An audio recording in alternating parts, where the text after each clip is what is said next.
Днешния ден, както очаквате, нали, ще продължим да говорим за герои на вярата. И днес реших да минаваме към Яков. Какво ще кажете? Яков е един от героите, чието живот и дейност са проследени доста обстойно. И причината е, че той, разбира се, е важен за историята на Израел. Той е важен за историята на Божия народ. Той е важен за еврейската нация. Самият той е наречен от Бога Израел и затова след това се наричат израелтяни. Той е важен за идването на Месията. И съвсем естествено е Библията да му отдели малко повече внимание и да ни даде малко повече информация за неговия живот. Ще прочета 3 пасажа от Божието Слово, след което ще ви кажа темата, върху която ще разсъждаваме днес. Тя отново е на базата на живота на Яков. И това, което е интересно, е, че темата, която ще говорим, разбира се, текста, който ще прочетем, е едно събитие. То е ключово, то е важно, то е централно за живота на Яков, но темата, която ще извлечем на базата на този текст, не е инцидентна. Или това, което принципа, който извличаме, не е на базата на някакъв инцидент в живота на Яков, а ние проследяваме неговото поведение, ние проследяваме този принцип да е явен в целият живот на Яков. Нещо, което е много важно, нещо, което е много, много ключово и предполагам и за всички нас. Да бъдем последователни, да бъдем постоянни. Да, ние трябва да се променяме, но промяната е спираловидна. Това означава или обърната спирала, ако можете да си представите. Всъщност този принцип да работи все по-дълбоко или все по-широко в нашия живот. Приложението на този принцип да се задълбочава.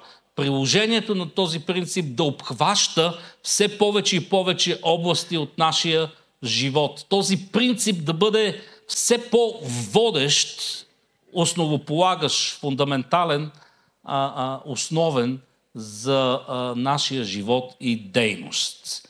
За да не ви карам да се чудите много, защото това си интелектуален труд, ще започна да чета направо текстовете. Битие 25 глава, а пък днеска почивен ден, нали, смисъл, да не ви карам да работите много. 25 глава на Битие ще прочетем от 29 до 34 стих. Един ден Яков си вареше вариво, а Исав дойде от полето изнемощял. И Исав каза на Яков: дай ми да ям от това червено вариво, понеже съм изнемощял. Затова той се нарече още Едом. Едом значи червен. Но Яков каза: най-напред продай ми първо родството си. Братството си е братство, сиренето е с пари. Продай ми първо родството си. Исав рече: аз съм наумиран, за какво ми е това първородство? И Яков рече: най-напред закълни ми се. И той му се закле и продаде първородството си на Яков. Тогава Яков даде на Исав хляб и вариво от леща, и той яде и пи и станата си отиде. Така Исав презря първородството си. Не знам да кажем ли амин. Ние по някой път сме свикнали в края на пасажа да казваме амин. Тук не знам дали е за амин. Както прецените.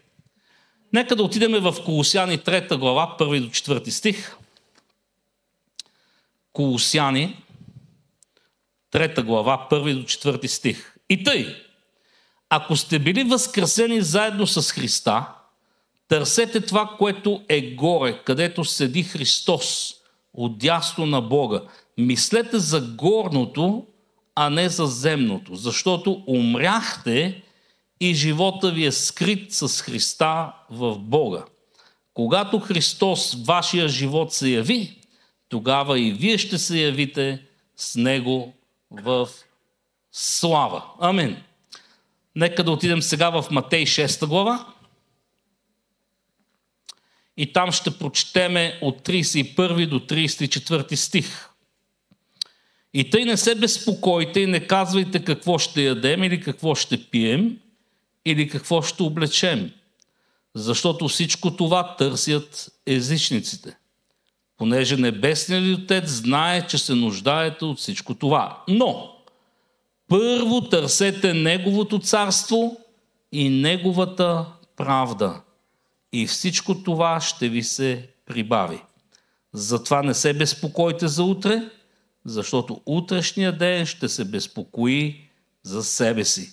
Достатъчно е на денят злото му. Амен. Какво общо имат тези три стиха? Ще каже някой. Ще ви кажа, подготвям се да ви кажа. Какво е общото между трите пасажа? Какво е общото между продажбата на първородството от страна на Исав?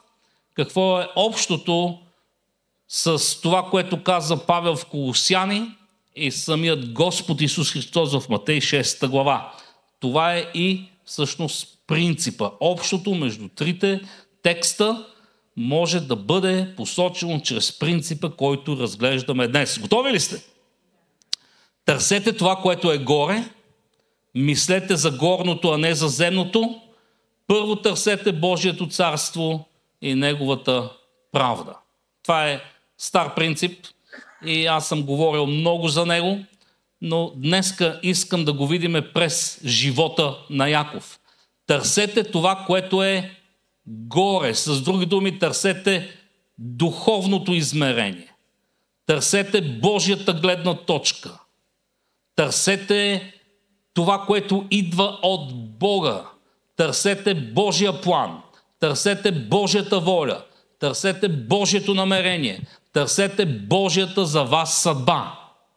Мислете за горното, а не за земното. Всъщност, точно това означава. Когато ние мислим за горното, ако погледнем, това е пак част от Колосяни, истинският ни живот, истинското благословение, пълният потенциал на това, което Бог има за нас, или пълното благословение, да не казвам истинското, защото то всичко си е истинско благословение, но пълният размер на това, което Бог има за нас, ще се реализира след второто пришествие на Исус Христос.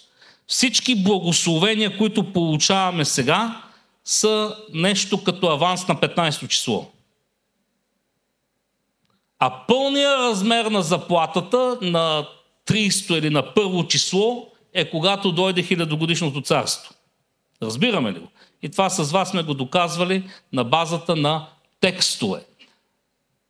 Търсете първо Божието царство и Неговата правда.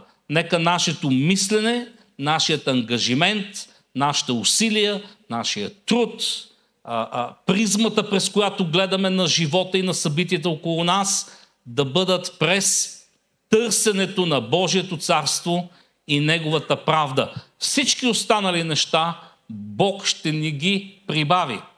Ако не търсиме първо Божието царство и Неговата правда, останалите неща кой ще ни ги прибави? Ние трябва да си ги прибавим. И колко от вас предпочитате Бог да ви прибавя, вместо вие да си прибавят? Защото Бог е много по-мъдър. Бог е много по-силен. Бог е много по-могъщ. Бог е много по-богат. Той е много по-любящ. Бог ви обича повече, отколкото ви обичате себе си. Бог е много по-щедър. Колко от вас си позволявате неща? В смисъл сладкарницата, в кафето, за такива неща говориме.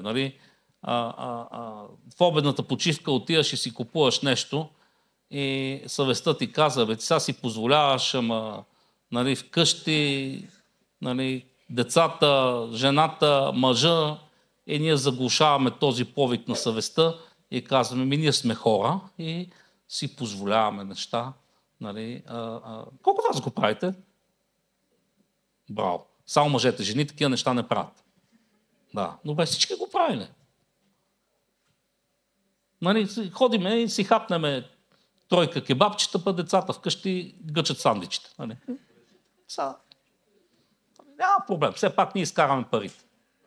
Но Бог е много по-щедър към нас, отколкото ние сме щедри към себе си. Затова е по-добре Бог да ни прибавя, вместо да трябва ние да си прибавяме. Търсете това, което е горе, мислете за горното, а не за земното. Първо търсете Божието царство и Неговата правда. Да се върнем на историята. Исак се жени за Ревека, когато е на 40 години. Това е в Библията. Не ви давам стих, но е в Библията. Другото, което е в Библията, е, че 20 години няма деца. 20 години нямат деца. Божият човек, наследника на обещанията, този, на когото се крепи бъдещето на света, този, чрез когото ще дойде благословението, този, на когото ще се даде земята, този, на когото ще се родят множество народи, този, от когото ще произлезат царе. 20 години няма деца. Това ми звучи като семейно проклятие. Авраам нямаше почти толкова години деца, Исак нямаше толкова години деца. Не ви ли звучи като модел, повтарящ се модел в семейството? Да, но ние, разбира се, си го предполагаме това, но не трябва да бъдем бързи да съдим. Нали, трябва да съдим, като мине време. И виждаме, че за тези 20 години Исак се моли за Ревека. Битие 25 глава, 21 стих, и всъщност текстът показва, че той не се е молил веднъж. А той се молеше. Думата е много интересна. Думата означава, атар означава умолява. Всъщност той е умолявал Бога. Тая дума е преведена само 2 пъти като молитва. Повечето пъти, 18 пъти мисля, че беше, е преведена като умолявам. Думата означава принасям тамян в изгаряне, в знак на поклонение. С други думи, имаше действие, което се извършваше, освен вербалната молитва. Между другото, в Септуагинтата тази дума е преведена с термина евхи, което е вторият път, когато този термин е употребен. Иначе в гръцкия текст е употребен само веднъж в Яков 5 глава. И на български е преведено като молитва. Болен ли е някой, нека извика църковните презвитери. Молитвата, която е с вяра, ще избави страдалеца, ако извършил грехове, ще му се простят и има сила в усърдната молитва на праведния. Думата молитва, тук е думата евхи, което означава оброк. Нали, това съм го казал много пъти. Ако някой е болен и не получава изцеление за период от време, много е важно, първо, покаяние, защото това е друга тема. Всички, чуйте ме внимателно, това е внимателно, ако не ме чуете внимателно, ще ме разберете погрешно. Всички болести са резултат на грехопадението. Конкретната болест в твоя живот може да не е резултат от конкретен грях, но е резултат от грехопадението. Затова винаги трябва да подходим с покаяние. Казал съм и друг път, има в Библията 27, последно слушах Стивън, 27, а мога и да греша, различни приноси в Библията. Само един е жертва за грях. Повечето приноси са доброволни. Само един е за жертва за грях. Но дори при доброволните приноси има елемент на жертва за грях. Разбираме ли го това? Разбрах? Колко вас ме разбрахте правилно?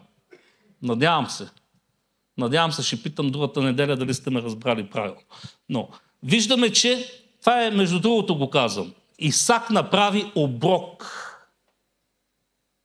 направи оброк. Защо ви казвам на еврит, на гръцки, не за да се правя на много умен, а за да може да разберете, че това, което Исак направи, не е просто да се помоли.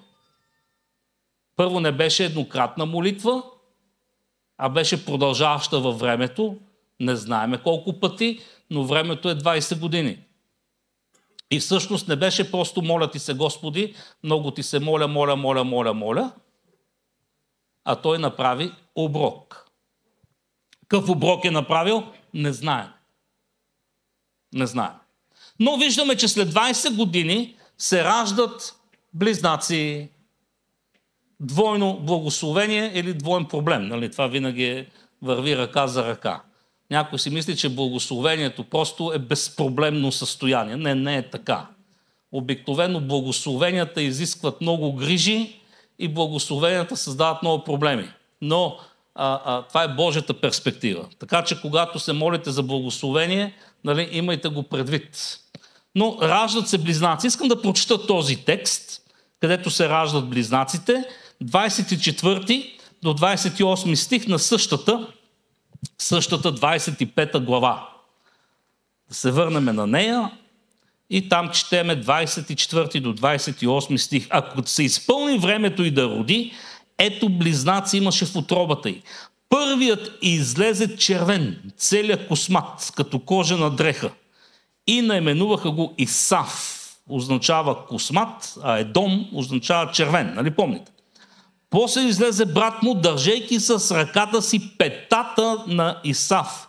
Затова се нарече Яков, който взема право, замества или който прави засада, който отнема правото, който замества, който прави засада. Даже ако погледнете по-широк превод на името Яков, означава измамник, мошенник, крадец и така нататък. Така че не си наименувайте детето Яков. Ако сте го направили, нали, сори, но Яков не е хубаво име. То затова Бог му го смени на Израел. Но нарече го Яков. Така, да се върнем към текста. А Исак беше на 60 години, когато те се родиха и като пораснаха децата, Исав стана изкусен ловец, полски човек.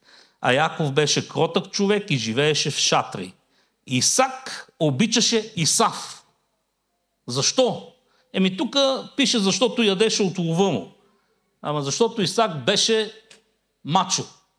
Исак беше ловец. Исав беше ловец, беше воин, беше твърд, беше самостоятелен, беше независим мъжкар. Докато Яков беше, нали, малко по-софт, както се казва. Той стоеше в шатрите. Беше домошарче. Беше на мама момчето. Ревека обаче обичаше Яков. Нали? Това между другото е важна информация за извличането на принципа, който вече предварително ви казах какъв е. Виждаме, че още от самото раждане Яков искаше да измести Исав. Той така и се назова един, който измества, един, който прави засада. Той се роди, хвана го за петата. Нали? Това е било тежко раждане. Исав тръгва да излиза, Яков го дърпа назад. Това е като горе-долу, като българите в ада в българския казан. Нали? Нямат нужда от охрана. Защото като тръгне някой да излиза, другите го дърпат надолу. Горе-долу така е. Но виждаме защо Яков още от утробата искаше да замести Исав. Това е свързано с позицията на първороден. Това е свързано с позицията да се родиш първи. Разбира се, в днешно време това не означава чак толкова много, особено в нашата култура. Дори в християнството не означава много, като вяра, защото текста казва, че ние всички сме първородни, щом сме се новородили. Щом сме в Христос, всички сме първородни. Ние сме част от събора на първородните. Не е ли това привилегия? Всеки езичник, който е повярвал в Христос и е спасен, и е новороден, и е в Христос, той е първороден. Така че всички ползи на това да си първороден и всички ангажименти на това да си първороден, ние ги притежаваме. Защото сме в Христос. Амен? Но в случая, в древността, особено в библейската култура, в еврейската култура, да си първороден означава, и то мъж, момче, означава ти си продължител на рода, означава ти си патриарха на фамилията, означава ти си носител на завета, който Бог има с Авраам, Исак и сега Яков. Бог се нарича с твоето име. Бог Авраамов, Бог Исаков, Бог Яковов, а не Бог Исавов. След това, нацията Израел ще произлезне от тебе. На тебе ще дойде обещанието дадено на Авраам, което е свързано с територия, и това е ханаанската земя, което е свързано с множество народи и племена, което е свързано от тебе ще се родят много царе, в твоето име ще се благославят всичките човеци по лицето на земята, или това е обещанието за произхода на Месия. Аз ще те благословя и ще благословя всеки, който те благославя, и ще прокълна всеки, който те кълне. Цялото това обещание на завета отива, или носител на това обещание е първородния. И всъщност да си първороден тогава е голяма работа. Представете си това да е днес. Цялото наследство да отива върху първородния. Ако има такава култура. И знам, че има такива културни традиции. Дори в България по някой път чуваме хора на малко по-голяма възраст, че родителите преписали всичко на големия брат. На другия нищо не дали. Това не значи, че малкият не заслужава да му се даде нещо, нали? Но има такива културни традиции. Така че по времето на Яков, на Исав, на Исак, на Авраам, на патриарсите, да бъдеш първороден е голяма работа. Обърни се към някой и му кажи big deal. Голяма работа. Голяма работа. И всъщност Яков още от утробата на майка си искаше да бъде първороден. Той не искаше Исав да се роди преди него и секунда. Знае, по някой път близнаците, особено в онея условия, може да са минали и часове преди да се роди второто дете, но тук виждаме, че той го хвана за петата. Така че двамата се родиха почти едновременно. Но първи излезна Исав. Лош късмет. Не можа да го измести надолу и той да излезне първи.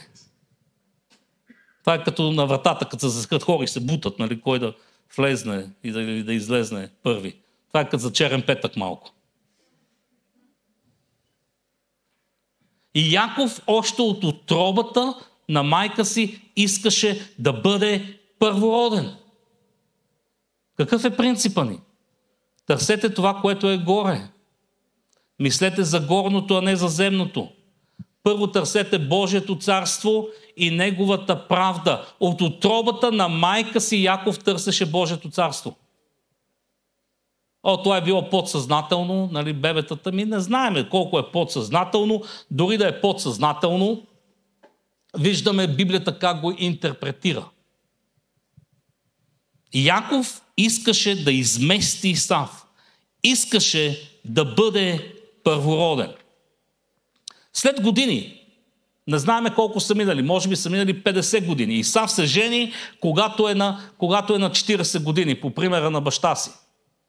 Така че е вероятно той вече дори да е бил женен, даже много повече, защото знаеме, ако преброите хронологията в години, ще видите, че когато Яков се жени за Лия и за Ревека, всъщност той е над 70 годишен.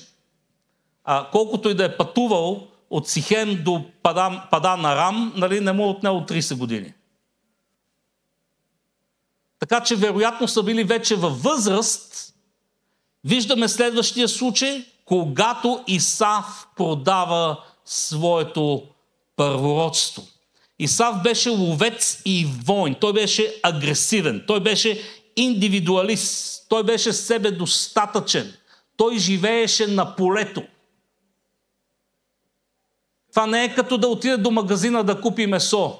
Особено си представете в земята, в Сихем, където са живеели. Когато Исак искаше да ги благослови и всъщност Исав отиде на лов и когато Яков отиде вместо него, така много бързо се върна. Което означава, че да ловиш тогава, да ловуваш не е било къде идеш за риба за един следобед, нали? След това, ако четете извън библейска литература, ако четете еврейските, равинските писания върху този текст, някои казват, че Исав е бил толкова уморен, той е бил толкова отпаднал, някои казват, че дори е бил ранен и така нататък, защото той се връща от битка. Това не е в Библията. Обърни се към някой, кажи, това, което са пастора говори, не е в Библията. Се връща от битка с Нимрод. И всъщност той е убил Нимрод в тази битка. Нимрод е Мелес. Той е Нефилим. Това казва еврейската традиция. Сега дали е така или не, не знаем. Не знаем. Но виждаме, че той се връща много изнемощял. И казва, дай ми да ям, защото умирам. И това е момента, в който Яков се възползва. И Яков беше човек, който държеше да получи първородството на всяка цена. На всяка цена. Исак в момента, в който беше гладен до смърт, презря първородството си. Той го продаде за паница леща. Явно състоянието му е било тежко. Иначе, нали, защо ще продадеш първородството си за паница леща? Яков разбираше стойността на първородството и беше готов да го има на всяка цена. Това беше момента за сделка. И каза, ще ти дам лещата, но ми дай първородството си. Продай ми го. И Исак каза, за какво ми е това първородство? За какво са ми нещата от духа? Защо трябва да гледам нещата, които идват отгоре? Кога да чакам до 1000-годишното царство? Принципа на Исав беше по-добре връбче в ръката, отколкото орел в небесата. Къде ще чакам за 1000-годишното царство аз? Сега ми трябва да ям. Сега ще умра. Той не отчете факта, че е първороден. Той не отчете факта, че беше носител и продължител на семейството. Той не отчете факта, че той е носител на завета. И че Бог няма да позволи да умре. Разбираме ли го? Че Бог ще се погрижи за него, защото той трябва да бъде продължител на рода, той трябва да бъде продължител на завета, чрез него ще дойде Божия народ, може би нямаше да се казва Израел, чрез него ще дойде Месията, чрез него ще дойде спасение на света. Ако си толкова важен човек, ще умреш ли? Преди времето си. Преди да имаш потомство. Ще умреш ли? Не. Но той не отчете нещата, които са отгоре. Той не отчете нещата, които са от духа. Той не отчете, не предпочете на първо място Божието царство, а предпочете на първо място да се наяде. Знам, че звучи елементарно, явно не е толкова елементарно, колкото ви го предавам. Но тук беше битката между сега и някой ден. Между физическото снабдяване на нужди и това царството да дойде чрез тебе. Между това сега да ти бъдат посрещнати потребностите, независимо от цената, или Бог да те благослови 1000-годишното царство. Разбираме ли го? Въпреки, че той нямаше да умре. Тук се сещам за една история, една проповед такава имах. Даже не помня заглавието. Помниме Павел и Сила в затвора. В затвора в Филипи. Помните ли? И бяха във вътрешната тъмница, имаше стражари, ръцете и краката им бяха в окови, в клади. Ако прочетете историята, дано да е същата, защото нали знаете, че Деяния на апостолите не описват целия живот и служение на Павел, но Павел говори, че е бил в затвора, но не споменава за този затвор, но аз си правя паралел между двете истории. И той казва, ние до толкова бяхме се отказали, загубили надежда. Той си мисли, че сега ще умрат. На другия ден ще ги убият. И в този момент той си спомня, че Бог му е говорил, че ще отива за втори път в Коринт. А до този момент е бил само веднъж. И той там каза, обещанията на Бог не са първо да, после не, а са да и амин за всяко добро дело в Христа Исуса. Това е инцидента, при който той казва тези думи. И казва, ако Бог ми е говорил, че ще бъда втори път в Коринт, а аз не съм, и сега съм в затвора в Филипи, 2 плюс 2 е 4, значи няма да умрем. И тогава посред нощ започват да пеят химни и да славят Господа. И тогава става земетресение, оковите падат, вратите се отварят. Помните историята? Но понеже той знае, че Господ му е говорил и е убеден, че Господ му е говорил, а не му е говорил неговото желание, неговия ум, нали, на чаша кафе с Исус Христос рано сутрин, нали, не са си говорили. И понеже е убеден, че Бог му е говорил, той знае, че сега няма да умрат. Разбираме? Нека да пренесеме това към Исав. Ако ти си продължител на рода, ако от тебе ще дойде Божия народ, ако ти си носител на завета, ако от тебе ще дойде Месията, ако от тебе ще дойде Божието царство, ще умреш ли? Не, преди да ти дойде времето. Но той презря първородството и го продаде за паница леща. Другото, което е, както казахме, Исав беше ловец и войн. Яков беше човек, който държеше на семейството и на взаимоотношенията. Исав беше индивидуалист. Аз, моето и на мене. Яков беше човек на дома, човек на семейството. Да, може да изглежда мекушав, може да изглежда чехлю, може да изглежда мамино синче, може да изглежда, нали, че не е много корав, обаче взаимоотношенията са по-важни. Изграждането на мостове е по-важно, семейството е по-важно, семейството на вярата е по-важно. Семейството на вярата е по-важно от личния успех, от личното усъвършенстване. Знаеме, Павел казва, че отделната част расте с нарастване на тялото. Как ние растеме духовно, когато тялото расте? Ако тялото не расте духовно, ако тялото не се развива, ако тялото не е благословено, знам, че ние мислим индивидуалистично в нашата уж западна, на запад от кое, нали? Култура.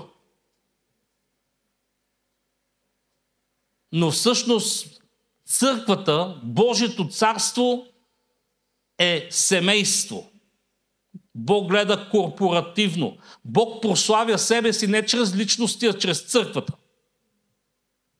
Бог работи, да, чрез хора, но приемете го по този начин. Бог работи чрез църквата си и употребява хора, които са част от църквата. Аз затова съм против парацърковните организации и затова съм против служения и служители, които са лични служения и служители. Нема църква, само аз и Бог сме. Моето служение. Не, ти имаш служение в тялото, индивидуално нямаш служение. Да, то е индивидуално чрез тебе, но ти си част от тялото. Всяко служение трябва да започне да функционира под авторитета на и целта трябва да бъде местната църква. такива самотни войни, такива самотни ловци, като Исав, индивидуалисти, свободни електрони, камикадзета, в Божието царство са недопустими. Разбираме ли? Целта е църквата, целта е тялото, целта е невястата на Христос. Всичко до това се свежда. Бог се проявява чрез църквата си. Това е текст, това е в Ефесяни. Бог разкрива многообразната си благодат на целия свят и на небесния свят чрез църквата. Чрез църквата. Разбираме ли?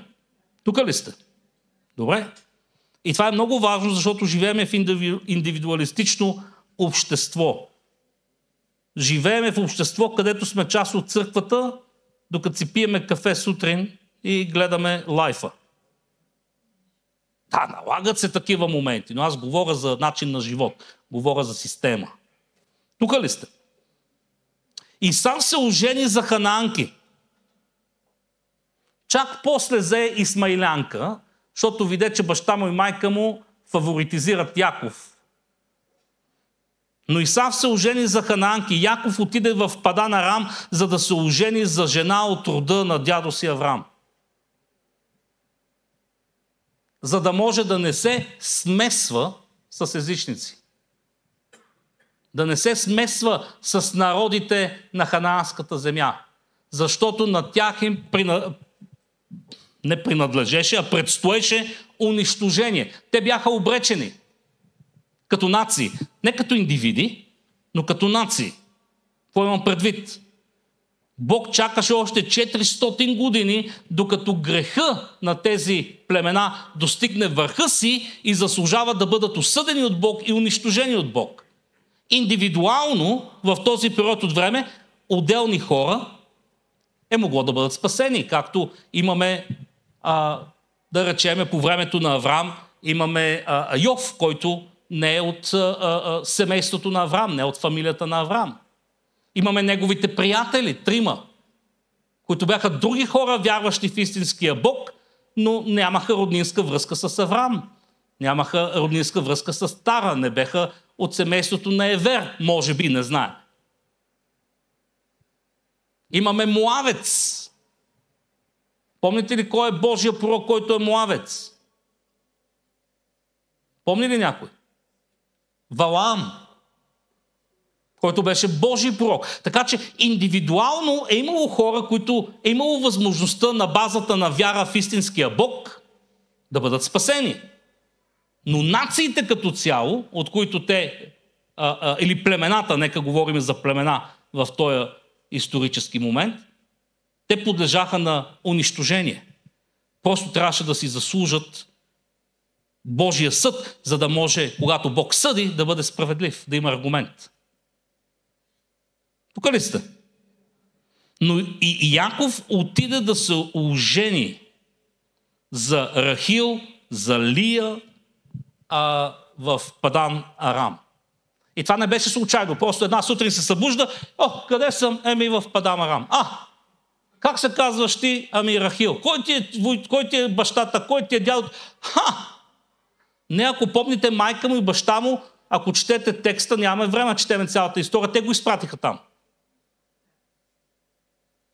Той търсеше това, което е от духа. Той търсеше не земното, а небесното. Той търсеше и преследваше горното от Бога призвание.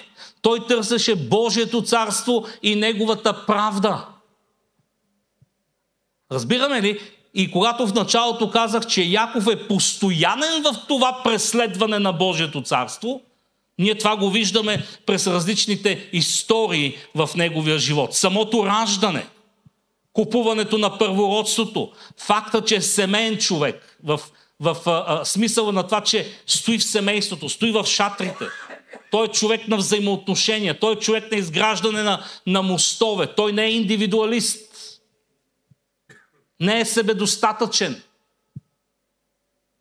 а той иска да живее в общност. Яков разпознаваше гласа на Бога, покланяше се на Бога и се посвети на Бога. За Исав никъде не виждаме той да се покланя на Бога. Може да се е покланял, не знаеме. Текста не казва и аз мисля, че текста премълчава, за да може да се направи съпоставката между Исав и Яков. След това Яков се посвети на Бога. Той се закле пред Бога. Той даде обещание на Бога. 28 глава на Битие. 10 до 22 стих. Яков излезе от Вирсаве и тръгна към Харан. И като стигна до едно място, пренощува там, защото слънцето беше залязло. И взе един камък, сложи го за възглавница и легна да спи на това място. И сънува, ето стълба, изправена на земята, върхът и стигаше до небето, и ето Божите ангели се качваха и слизаха по нея. И ето Господ стоеше над нея и говореше: аз съм Господ, Бог на баща ти Аврам и Бог на Исак. Земята, на която лежиш, ще дам на тебе и на потомството ти. Твоето потомство ще бъде колкото земния прах. Ти ще се разширяваш към запад и към изток, към север и към юг. И в тебе и в твоето потомство ще се благославят всичките народи на земята. Бог му говори точно същите думи, които говори на Аврам, и точно същите думи, които говори на Яков. Ето, аз съм с тебе, ще те пазя навсякъде, където и да идеш, и ще те върна пак в тази земя, защото няма да те оставя, докато не изпълня това, което ти казах. Тези думи за кого бяха предназначени? За Исав. Благословението на Аврам, на Исак, за кого беше? За кого беше предназначено? За Исав. Даже Аврам си мисли, Исак си мислеше, че благославя Исав. Не случайно Исус казва, че Божието царство на сила се грабва и който се насили, го грабва. Вижте колко систематичен е Яков. Вижте колко постоянен и последователен е Яков в това да преследва първородството и ползите от първородството. Тези думи бяха резервирани за Исав, но ги получи Яков. Защо? Защото се натисна. Сега, ние ще говорим, че е много важно да подбираш и средствата, защото Яков не подбираше средствата и след това си плати за това. Библията каза, който се вятър, ще пожъне буря. Яков беше лъжец и него го лъгаха. А не? Да не се заблуждавайте, казва Божието Слово. Каквото посее човек, това ще пожъне. Аз съм богопомазан. Да! Затова ще пожънеш стократно, защото си богопомазан. Говоря в негативен смисъл. Ако беше обикновен човек, може да ти се размине. Но защото си богопомазан, ще пожънеш стократно. Разбираме ли го това? Защото Божия съд започва от неговото домочадие. Това също е принцип. Първо извади гредата от собственото си око, след това съчката от очите на другите. Това е много важен принцип. Поднесено по различен начин, от различен ъгъл. Вижте какво се случи. Когато Яков се събуди от съня си, каза: наистина Господ е на това място и аз не съм знаел. Всъщност той чу и разпозна гласа на Господа. Много от нас, това беше наистина драматичен сън. Много от нас ще кажат: какво сънувам аз, бе, това от камъка, къде спа на камък. Това е, защото с нощ ядах студена пица. Нали? И затова сънувам такива сънища. Гладна кокошка, просто сънувам. Много спал, много сънувал. Айде да си отивам аз към Падан Арам, да не се занимавам с глупости. Не, Яков беше внимателен. Яков чу гласа на Бога, разпозна гласа на Бога, разпозна това, което Бог му казва. И какво стана? Побоя се. И каза колко е страшно това място. Сега страшно и побоя се е свързано с страхопочитание, свързано е с респект, свързано е с осъзнаване на божественото присъствие. Не се оплашил просто е така, защото койотите са виели цяла нощ. Разбираме ли го? И какво направи? Това не е друго, освен Божий дом. Това е врата небесна, Старгейт. На сутринта Яков стана рано, взе камъка, който си беше сложил за възглавница и го изправи за стълб, да изля върху него масло. Той се поклони на Бога. И нарече това място Ветил, Божий дом. а по-напред името на града беше Луз. И даде Яков обет, казвайки, ако Бог бъде с мене и ме опази в това пътуване, по което отивам, и ми даде хляб да ям и дрехи да се облека, и се завърна с мир в бащиния си дом, тогава Господ ще бъде мой Бог. И този камък, който изправих за стълб, ще бъде Божий дом. И от всичко, което ми дадеш, ще ти дам десятък. С други думи, Яков се поклони на Бога и Яков се посвети на Бога. Това не беше, благодаря ти, че сега ме спаси. Не, това беше доживотно посвещение. Разбирам ли? Това не беше еднократен акт, това беше доживотно посвещение от страна на Яков към Бог и към неговата воля за своя живот. Халелуя! Яков разпозна това. Яков разчиташе на Бога за благословение. Той разчиташе на това, което е отгоре. Той разчиташе на духовния свят. Той разчиташе на Божието благоволение. 21 години той служи на своя вуйчо Лаван. 14 години за двете жени. Той затова си ценеше жените. Колко от вас е работил 7 години за жена? Няма такива, нали? Никой един от нас не е работил. Ние даже сме с съмнението, че трябва да им плащат, нали, че ги взимаме тия жени.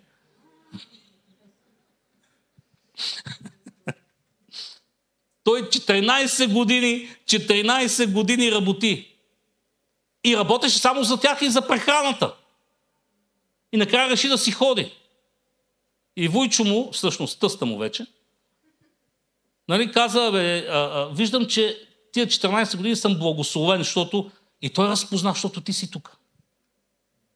Защото заветният човек е там, защото човека на Бога е там. Човека, върху който е обещанието, човека, който търси първо Божието царство.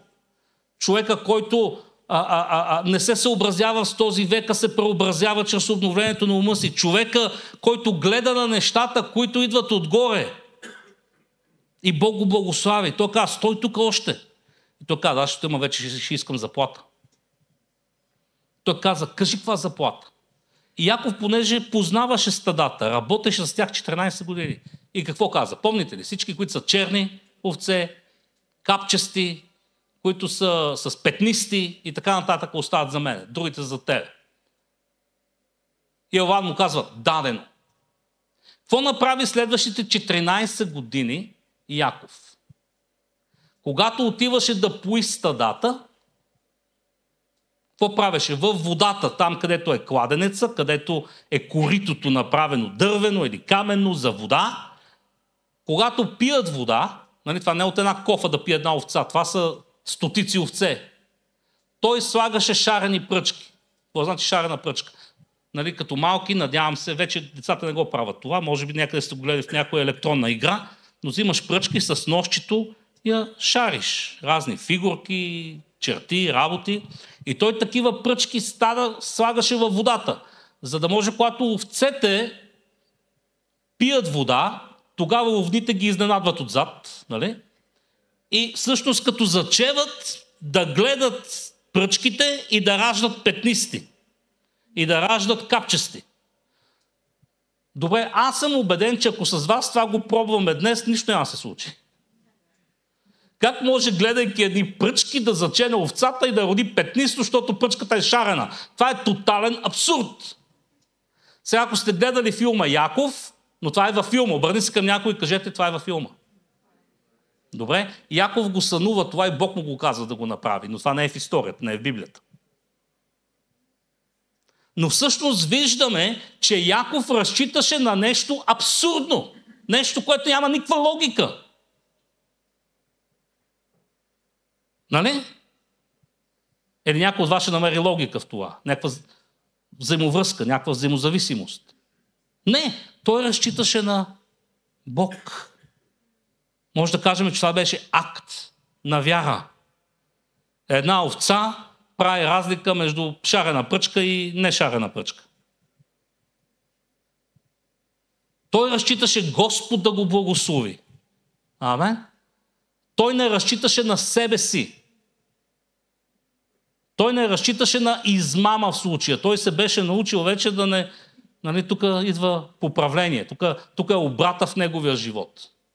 Като те измамат за жена ти, се сещаш, нали? Но това е другата тема.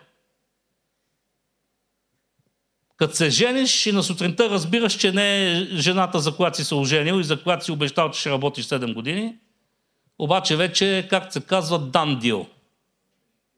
Нема връщане назад. И тогава той се заробва за още 14 години, за да се ожени за жената, която обича. Разбра, че с измама нещата не стават добре. И продължиха след това да се опитват да го мамат, но виждаме, че Яков разчиташе на Бога за благословение. Това не означаваше, че не работи. Това не означава, че не изкарва стадата. Не означава, че даже той си вършеше качествено работата. Разбираме ли го? Бог го благослови, че през тая година и другата година да се раждат само шарени, капчести, черни и така нататък. Това Бог го направи. За да го преблагослови. Защото Лаван му сменяше условията няколко пъти. 10 пъти. И Бог каза, чакай бе, ще сменяш условията 10 пъти. Сега ще видиш. И синовете на Лаван, какво казах? То ни ограби тук. Неговите стада станаха големи, нашите стада станаха по 3 шилета. Не казва така Библията, нали?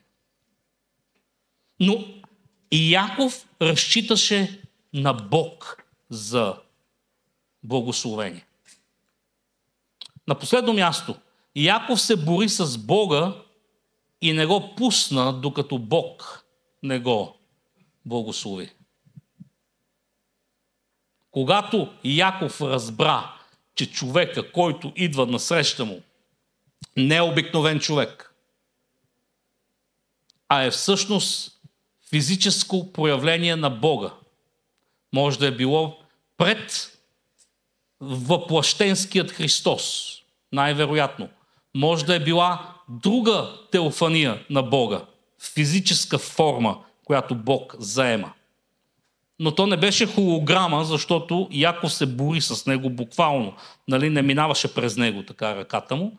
И когато този човек го ритна в бедрото, нали, му се опъна жилата и започна да куца. Получи крампа, която нямаше оправена от тази крампа. Ни магнезий помага, ни нищо.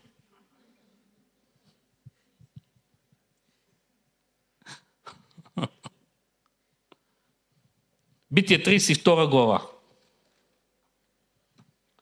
22 до 33 стихи. Като стана през нощта, взе двете си жени, двете си слугини и 11 си деца и премина брода на Ябок. Взе ги и ги преведе през потока и прекара всичко, което имаше. А Яков остана сам. И един човек се бореше с него до зазоряване и като видя човека, че не му надвива, допря се до ставата на бедрото му и ставата на Яковото бедро се измести, като се бореше с него. Тогава човека каза, пусни ме да си отида, защото се зазори. А Яков каза, няма да те пусна, докато не ме благословиш. И човека попита, как ти е името? Отговори, Яков. А той каза, няма да се именуваш вече Яков, а Израел, борец с Бога. Защото си се борил с Бога и с човеци си надвил. А Ято го попита, кажи ми твоето име. А той каза, защо питаш за моето име? И благослови го Яков, наименува мястото Фануил, Божието лице. Защото казваше, видях Бога лице в лице и живота ми бе опазен. Слънцето изгря над него, когато отминаваше Фануил и куцаше с бедрото си. Затова и до днес израелтяните не ядат сухата жила върху ставата на бедрото, защото човека се беше допрял до ставата на Яковото бедро при сухата жила.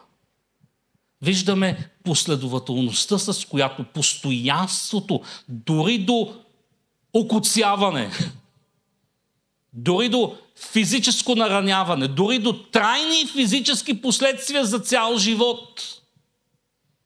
Автора на Евреите пише на своите читатели, в борбата ви с греха не сте стигнали до кръв.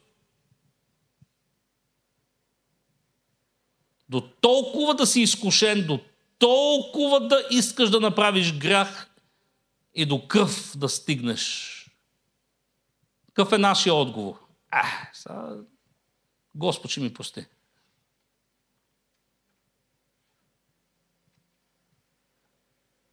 Господ ще ми прости. И Господ прощава. Разбира се, че Господ прощава. Но виждаме, Яков беше толкова последователен. През целия си живот той търсеше първородството. Той търсеше Божието царство. Той търсеше неговата правда. Той търсеше нещата, които са отгоре. Търсете това, което е горе. Мислете за горното, а не за земното. Първо търсете Божието царство и неговата правда. Амен? Това го виждаме от живота на Яков. В Римляни 9 глава 13 и 14 стих, и с това ще завършим. Римляни 9 глава 13 и 14 стих.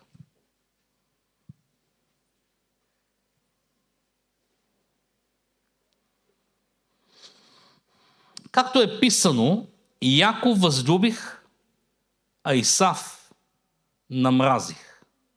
И тъй какво да речем ли, че има неправда у Бога, да не бъде. Разбира се, текста казва, че това е станало преди да се родят още. Ако погледнем горния текст, и не само това, но и когато Ревека зачна от един от нашите отци Исак, макар че близнаците не бяха още родени и не бяха още сторили нищо добро или зло, то за да почива Божието по избор намерение, не на дела, но на онзи, който призовава, каза и се, по-големият ще слугува на по-малкия, както е писано, Якова възлюбих и Исак намразих. Първо, това е един от основните текстове, които калвинистите ползват за предопределението. Нали така? Този текст не става въпрос за спасението. Този текст, ако го свържеме с историята, става въпрос за този, кой е първороден.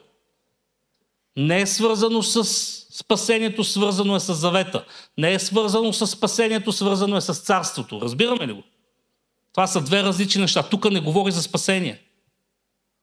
А всъщност говори, че Бог предпочете Яков да бъде продължител на рода. Бог предпочете Яков да бъде носител на завета. Бог предпочете Яков чрез него да дойде Божия народ. Чрез него да дойде завладяването на територия. На него да даде територията. Чрез него да дойде Месията. Чрез него да дойде Спасителя на света. Разбираме ли го това? Тук не става по за спасението. След това, Божия избор, казва Павел, е винаги на базата на предознание. Защо Бог възлюби Яков? Защото още от утробата се бореше за първородството. Защото още от утробата се бореше за благословението. Защото още от утробата се бореше за царството. Още от утробата той гледаше и търсеше това, което е горе. Горното от Бога призвание, а не земното. Той първо търсеше Божието царство и разчиташе, че всичко останало ще му бъде прибавено. Затова Бог предпочете него. Той го предозна и затова го предопредели. Не за спасение, а за това, чрез кого да дойде обещанието. Амен? След това, помните ли какво казва Исус Христос? И той го казва всъщност в... Не помня кое Евангелие, не ми е в записките, може би в Лука или в Матей. Той казва, ако не намразиш майка, баща, брат или сестра, жена или деца, не си достоен за мен и за благовестието. Помните ли го това? И ние с вас сме говорили, че това не означава да мразиш хора, защото Бог е любов. И чрез Неговия дух, Римляни 5.5, Божията любов е щедро изляна в нашите сърца. Исус ни казва, че трябва да обичаме и враговете си. Сега, ако майката и бащата си врагове, разбирам те, нали? Или жената ти е враг, също разбирам. Но тук не става, това е идиом, който означава колкото повече, толкова повече. Мечо пух. С други думи, ако обичаш майка си и баща си, колко повече трябва да обичаш Исус? Ако обичаш жена си или мъжа си, колко повече трябва да обичаш Исус? Ако обичаш децата си, колко повече трябва да обичаш Исус? Любовта ти към Бог трябва да превъзхожда любовта ти към всяко друго човешко същество, дори и към себе си. Той каза да намразиш и собствения си живот. Това е идиом. Тук не значи, че Бог мрази Исав. Тук ли сте? Означава, че предпочете Яков. Обикна Яков повече, отколко обикна Исак. Бог обича целия свят. Бог обича хората, които са в ада. Бог обича... Мога ли да кажа Бог обича дявола? Не знам. Ма то е негово творение. Бог обича всички хора, които ще бъдат в огненото езеро. И Бог не ги е вкарал там. Те сами са скочили.